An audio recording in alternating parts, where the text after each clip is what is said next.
ఈ భూమి మీద ఒకప్పుడు గ్రీకు దేశంలో విగ్రహారాధన ఉంటుండే. రోమ్లో, ఈజిప్ట్లో, మెసపటోమియాలో ఇలా చాలా చోట్ల పేగన్లు ఉంటుండే. వారంతా ఏమైపోయారు? క్రిస్టియన్, ముస్లిం మతాల విస్తరణలో భాగంగా తుడిచిపెట్టుకొని పోయారు. ఒకరు కుట్రలతో విస్తరిస్తే ఇంకొకళ్ళు కత్తులతో విస్తరించారు. ఏది ఏమైనా ఇప్పుడు విగ్రహారాధకులు మిగిలింది కేవలం హిందూ మతంలోనే. వారు అత్యధికంగా ఉండేది భారత్లోనే. అంటే విగ్రహారాధకుల ఏకైక భారీ దేశం భారతదేశం. 1000 సంవత్సరాలుగా మనకు ఆ రెండు మతాల నిరంతర దాడి కొత్తేం కాదు కదా. ప్రపంచం మొత్తాన్ని తమ విశ్వాసాలతో నింపేసి దేశాల్లో ఉన్న విగ్రహాలు విరిచేసి గుళ్ళు కూల్చేసిన సదరు ఎడారి శక్తులే ఇప్పుడు గజ్వాయే హిందుకు తీవ్రంగా కృషి చేస్తున్నాయి. నవాబులు, నిజాముల కాలంలో మన హిందువుల మీద జరిగిన దారుణ మారణాలు ఎంత చెప్పుకున్నా తక్కువే. అలాగే యూరప్ వలసవాద దోపిడీదారులు మన మీద పడ్డాక క్రిస్టియన్ మతం ఎలా విస్తరించింది, ఇప్పటికీ ఎలా కన్వర్షన్స్ ద్వారా ముందుకు సాగుతోంది మనకు తెలిసిందే. అయితే స్వతంత్రం రాకముందు వరకు మనం పెద్దగా ఏమీ చేయలేకపోయాం. కానీ 1947 ఆగస్టు 15 తర్వాత మరింత దారుణంగా మారిపోయింది మన పరిస్థితి. మన తాత ముత్తాతలు తరతరాలు జిజియా వంటి పన్నులు కట్టి తమ భుజాల మీద జంధ్యాల్ని, నుదుటిన విభూది రేఖల్ని, నిలువు నామాల్ని కాపాడుకున్నారు. ఎంతో మంది స్త్రీమూర్తులు ప్రాణ మానాలు పోయినా పాపిట్లో సింధూరం పోనివ్వలేదు. 1000 సంవత్సరాల సంస్కృతి, సంప్రదాయం, సనాతన వారసత్వం గత 80 ఏళ్లలో అత్యంత వేగంగా కొట్టుకుపోతోంది. దానికి కావాల్సిందంతా మన సెక్యులర్ ప్రజాస్వామ్య పాలకులే చేసి పెడుతున్నారు కూడా. అదే పెద్ద విషాదం. 2025 నుంచి భవిష్యత్తులోకి భూతద్దంతో చూస్తే 3025లో భారత్ ఇప్పటిలా హిందూ మెజార్టీ దేశంగా ఉంటుందా? జాతీయవాద, హిందుత్వవాద సనాతనలు ఎవ్వరూ ఉంటుందని గట్టిగా చెప్పలేని దుస్థితి మనది. బెంగాల్ మొదలు కేరళ దాకా, కశ్మీర్ మొదలు అస్సాం దాకా ఎవరి సంఖ్య విపరీతంగా పెరిగిపోతుందో ప్రత్యేకంగా చెప్పాలన్నా. ఓట్లు, నోట్లు, సీట్ల కోసం బతికే మన స్వంత హిందూ సెక్యులర్ నాయకులే సనాతన ధర్మం అంతానికి ఎలా సమాధులు తవ్వుతున్నారో వేరేలా చెప్పాలా? అయితే పొలిటికల్ లీడర్సే కాదు, మున్ముందు బ్యూరోక్రాట్స్ కూడా హిందూ ధర్మానికి మృత్యు శాసనాలు అవుతారా? తప్పకుండా అవుతారనే సంకేతాలు కొన్ని అప్పుడే కనిపిస్తున్నాయి కూడా. ఇప్పుడు కొంచెం వెనక్కి వెళ్దాం. ఇప్పుడంటే గ్రీస్ దేశం నిండా క్రిస్టియన్ జనాలు కనిపిస్తారు.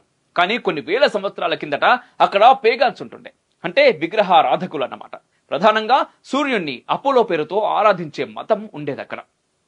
అటువంటి సంస్కృతికి చెందినవాడే అలెగ్జాండర్ ది గ్రేట్ కూడా. గ్రేట్ అనిపించుకున్న అలెగ్జాండర్ పోయిండు. ఆనాటి గ్రీక్ సంస్కృతి, సంప్రదాయం కూడా ఇప్పుడు తుడిచి పెట్టుకొని పోయినాయి. అయితే అలనాటి గ్రీక్ పురాణాలు ఇప్పటికీ ప్రచారంలో ఉన్నాయి. అప్పటి గ్రీక్ రాజుల మధ్య చారిత్రక యుద్ధాలు ఇప్పటికీ గ్రంథాలుగా చిలామణిలో ఉన్నాయి. వాటిలో చాలా famous Trojan war. Trojan war అంటే చాలా మందికి తెలిసే ఉంటుంది. తెలియని వారి కోసం సింపుల్ గా చెప్పుకుంటే, తమ శత్రువుల కోటలోకి ప్రవేశించడానికి ఒక వర్గం సైన్యం పెద్ద గుర్రాన్ని తయారు చేస్తుంది. ఆ చెక్క గుర్రం కడుపులో భారీగా సైనికులు దాచుకుంటారు. తర్వాత దాన్ని శత్రువుల కోటలోకి పంపించే ప్రయత్నం చేస్తారు.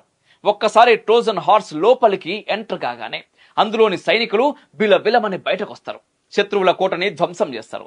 ఎవరు ఊహించిన విధంగా గెలవాల్సిన వర్గం వారు ఓడిపోతారు. ఇదిగో ఇలాంటి వ్యూహమే ప్రస్తుతం నడుస్తోంది.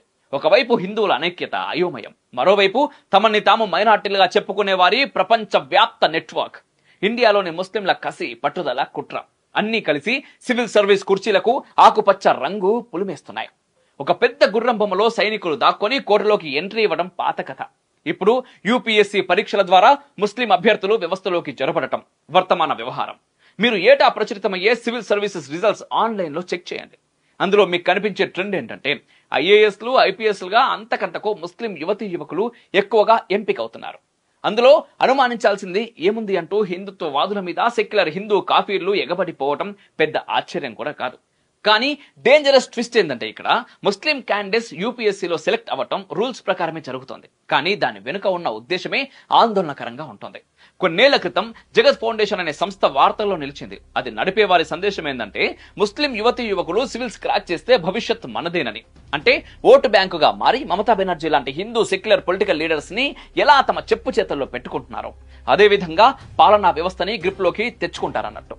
బ్యూరోక్రాట్స్ గా ముస్లింల సంఖ్య పెరిగితే పీఎం మొదలు సీఎం ఆఫీస్ దాకా అంతటా వాళ్లే కీలకంగా మారొచ్చు. ఆ తర్వాత దేశంలో ఇస్లాం వ్యాప్తికి తగిన చర్యలు చేపట్టడం గ్రౌండ్ లెవెల్లో పెద్ద పనేం కాదు కదా. ఓట్లతో పై స్థాయిలోని రాజకీయ నేతల్ని సివిల్స్ పరీక్షల సాయంతో కింది స్థాయిలోని అధికారుల్ని మేనేజ్ చేయడం ప్రజాస్వామ్యబద్ధమైన జిహాద్ గా చెప్పుకోవచ్చు. ప్రతి సంవత్సరం ఐఏఎస్లు, ఐపీఎస్లుగా ముస్లింల సంఖ్య పెరిగితే ఇంతలా భయపడిపోవాలా? మీదంతా జస్ట్ ఇస్లామోఫోబియా అనే వాళ్ళు కూడా ఉన్నారు. వాళ్ళలో హిందూ మహానుభావులే చాలా ఎక్కువ. వారి మాటలు ఎందుకు తప్పు అంటే సివిల్ సర్వెంట్స్ అయిన ప్రతి ఒక్కరూ అబ్దుల్ కలాం లాంటి వారు అయ్యే ఛాన్స్ ఉండదు. పైగా యూపీఎస్సీ పరీక్షలు మొదలు వివిధ హైకోర్టులు, సుప్రీంకోర్టుల వరకు కూడా మత మాఫియా నడుస్తున్నది. దీనికి ప్రత్యేక సాక్ష్యాధారాలు కూడా అక్కర్లేదు. కొన్నాళ్ల కింద కేరళలో ఉద్దేశపూర్వకంగా కోర్టుల్ని ముస్లిం లాయర్స్ తమ గ్రిప్ లోకి తీసుకుంటున్నారనే వార్తలు మనం ఆల్రెడీ చూసాం. ఆ వార్తలు నిజం కాదని వాదించేవారు ఎలాగో ఉంటారు. వారిని పక్కన పెడితే అసలు ముస్లింస్ అన్ని వ్యవస్థల్లోకి ఒక వ్యూహం ప్రకారం ప్రవేశిస్తున్నారా? ఈ ప్రశ్నకు సమాధానం నిస్సందేహంగా అవుననే. హిందువులకు లేనిది ముస్లిం మతంలోని వారికి ఉన్నది ఏంటంటే ఐకమత్యం. వాళ్ళకి మసీదుల్లో మొదలు జగత్ ఫౌండేషన్ లాంటి జకీర్ నాయక్ తో సత్సంబంధాలున్న అంతర్జాతీయ ఎన్జిఓల వరకు బోలెడు ఆప్షన్స్ ఉన్నాయి. వారిని ఎక్కడ పడితే అక్కడ గజ్వాయే హిందుకు సిద్ధం చేస్తున్నారు, ప్రోత్సహిస్తున్నారు. అందులో భాగమే యూపీఎస్సీ జిహాద్. ఇదే టైటిల్ తో కొన్నాళ్ల క్రితం సుదర్శన్ టీవీ అనే మీడియా సంస్థ వరుసగా ఎపిసోడ్స్ ప్రసారం చేసింది. పెద్ద దుమారం రేపిన ఈ యూపీఎస్సీ జిహాద్ అనే సదరు సిరీస్ అప్పట్లో సుప్రీంకోర్టు దాకా కూడా పోయింది. ముస్లింలని విలన్లుగా చూపిస్తున్నారని చాలా మంది రొమ్ములు బాదుకున్నారు. సివిల్స్ కి అప్పీర్ అవుతున్న సిక్కులు, బౌద్ధులు, జైనులు, చివరకు క్రిస్టియన్ల మీద కూడా ఎటువంటి ఆరోపణలు రావటం లేదు, అనుమానాలు కలగటం లేదు. కేవలం ముస్లిం అభ్యర్థుల మీదే ఎందుకు చర్చ సాగుతోంది? ఈ ప్రశ్న మన లెఫ్ట్ లిబరల్ హిందువులు కావాలనే వేసుకోరు, కానీ మనం వేసుకోవాలి. ఒక ముస్లిం అనుకూల రాజకీయ నేత కాల వ్యవధి 5 ఏళ్లు మళ్ళీ ఎన్నికలు ఎదుర్కోవాల్సి వస్తుంది. అప్పటికి మమతా బెనర్జీ లాంటి హిందూ ద్వేషులు ముస్లిం ఓట్లతో, బంగ్లా, రోహింగ్యా ఓటర్ల సహాయంతో వరుసగా గద్దెను ఎక్కుతూనే ఉన్నారు. అటువంటిది ముస్లిం అనుకూల బ్యూరోక్రాట్ ఒక్కసారి పరీక్ష రాసేసి ప్రభుత్వ కుర్చీలో కూలబడిపోతే నెక్స్ట్ 35 ఏళ్లు తిరుగుంటదు. మహాకుంభమేళ లాంటి భారీ ఏర్పాట్లు మొదలు మన శ్రీరామనవమి, హనుమాన్ శోభాయాత్రల వరకు అన్ని ఐఏఎస్లు, ఐపీఎస్ల మీదనే ప్రత్యక్షంగా పరోక్షంగా ఆధారపడి ఉంటాయి. వెస్ట్ బెంగాల్ లాంటి రాష్ట్రంలో ఇప్పటికే హిందువుల దుస్థితి చూస్తున్నాం కదా. అమ్మవారి నవరాత్రులు జరుపుకోవాలంటే కూడా అక్కడ అమ్మ మమతా బెనర్జీ, ఆమె గారి మైనార్టీ ఓటు బ్యాంకు, ముస్లిం అధికారుల అనుమతి అవసరం. మనం ఎంత కాదని మనకు మనం నచ్చ చెప్పుకున్నా జరుగుతున్నది, జరగబోయేది దేశవ్యాప్తంగా అదే. ఇక్కడ మరో టెక్నికల్ ట్విస్ట్ కూడా ఉన్నది. ఒక అగ్రవర్ణ హిందూ అభ్యర్థికి సివిల్స్ పరీక్షల్లో వయోపరిమితి ఉంటది. ఎన్ని అటెంప్ట్స్ చేయవచ్చు అనే లిమిట్ కూడా ఉంటది. కానీ ఓసీల కంటే బీసీలకు, వారి ఎస్సీలకు, ఎస్టీలకు ఇంకా ఎక్కువ ఏజ్ లిమిట్ అటెంప్ట్స్ ఉంటాయి. ఇంతవరకు పెద్దగా అభ్యంతర పెట్టాల్సింది లేదు, ఎందుకంటే మనకు ఒక వ్యవస్థ నడుస్తా ఉన్నది. కానీ యూపీఎస్సీ పరీక్షకు వచ్చే ముస్లింస్ బీసీ కోటాలకు వస్తారు అంటే ఆటోమేటిక్ గా వారికి హిందూ అగ్రవర్ణ అభ్యర్థుల కంటే ఎక్కువ అవకాశం కలుగుతూ ఉంటుందన్నట్టు. ఇంకా సూటిగా చెప్పుకోవాలంటే మన రూల్స్ ప్రకారం ఒక బ్రాహ్మణ లేదా వైశ్య అభ్యర్థి కంటే ముస్లిం క్యాండిడేట్ ఐఏఎస్ లేదా ఐపీఎస్ అయ్యే అవకాశాలు చాలా ఎక్కువగా ఉన్నాయి. ఇవన్నీ మన సిస్టంలో ఉన్న సమస్యలు. వీటి మీద ఎవరి వాదనలు వాళ్ళకి ఉంటాయి. కొందరైతే ముస్లిం సంఘాలు తమ యువతీ యువకుల్ని ప్రోత్సహించి మరీ బ్యూరోక్రాట్స్ గా మారుస్తున్నాయని మనమంటే, ఆర్ఎస్ఎస్ భావజాలం ఉన్న సంస్థలు, ట్రైనింగ్ సెంటర్లు, రిటైర్డ్ బ్యూరోక్రాట్స్ చేస్తుంది కూడా అదే కదా అంటుంటారు.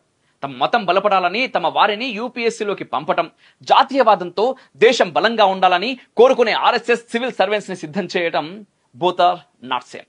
ఇంతకీ చివరగా మనం తేల్చుకోవాల్సింది ఏంటంటే, ముస్లిమ్స్ రూల్స్ ప్రకారం యూపీఎస్సీ ఎగ్జామ్స్ ని క్రాక్ చేస్తే అది ఎంత మాత్రం తప్పు కాదు. ఆ తర్వాత వారు బ్యూరోక్రాట్స్ గా దేశం కోసం పనిచేస్తే చాలా సంతోషమే. కానీ వారు తమ మతం కోసం తమ అధికారం వినియోగించి హిందూ ద్వేషం, సనాతన అంతం కోసం కత్తి దూస్తే అప్పుడు నిజంగా మనం చేయగలిగింది కూడా ఏముండదు. రాజకీయ నేతలైతే ఎన్నికల్లో ఓడించొచ్చు, ప్రజాస్వామ్య ప్రభుత్వానికి వెన్నెముక లాంటి బ్యూరోక్రాట్స్ కి అటువంటి అడ్డంకులు, అగ్ని పరీక్షలు ఏముండవు. ఇక్కడ ఇప్పుడు మిగిలిందల్లా జాతీయవాదులు, హిందుత్వవాదులు యూపీఎస్సీ మీద కూడా దృష్టి పెట్టాలి.